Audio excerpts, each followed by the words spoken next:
माँ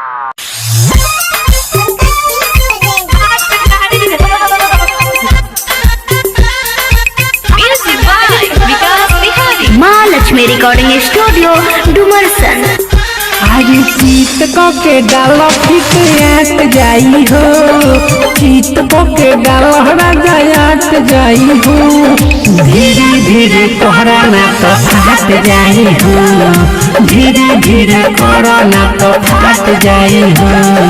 लोभ वाला मजा सारी रात आई हो, लोभ वाला मजा सारी रात आई हो।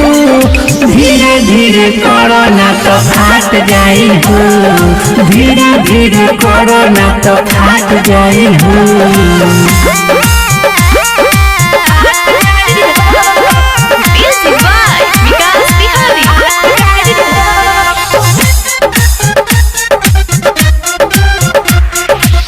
पाजा में धरो तनी हमरा के चाप के, कोरोना हाली हाली गिर जइबो आप के।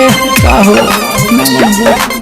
पाजा में धरो तनी हमरा के चाप के, कोरोना हाली हाली गिर जइबो आप के।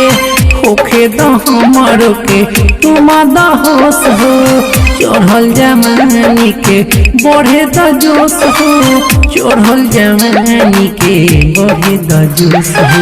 लागे लागी गाल दुनो काट जाई हो, लागे लागी गाल दुनो काट जाई हो। धीरे धीरे कोरोना तो फाट जाई हो, धीरे धीरे कोरोना तो फाट जाई हो।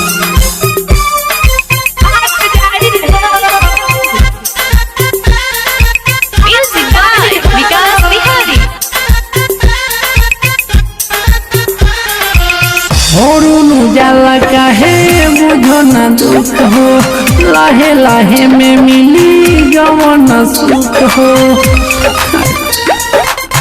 और जाला काहे बुझो न दुख हो, लाहे लाहे में मिली जवन सुख हो।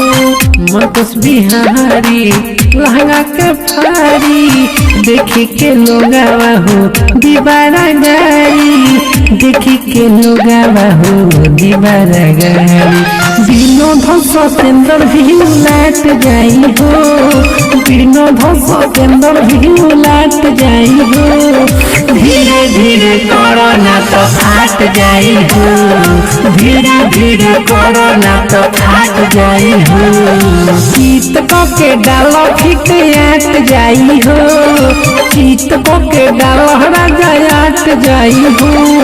धीरे धीरे कोरोना तो फाट जाई हो, धीरे धीरे कोरोना तो फाट जाई हो।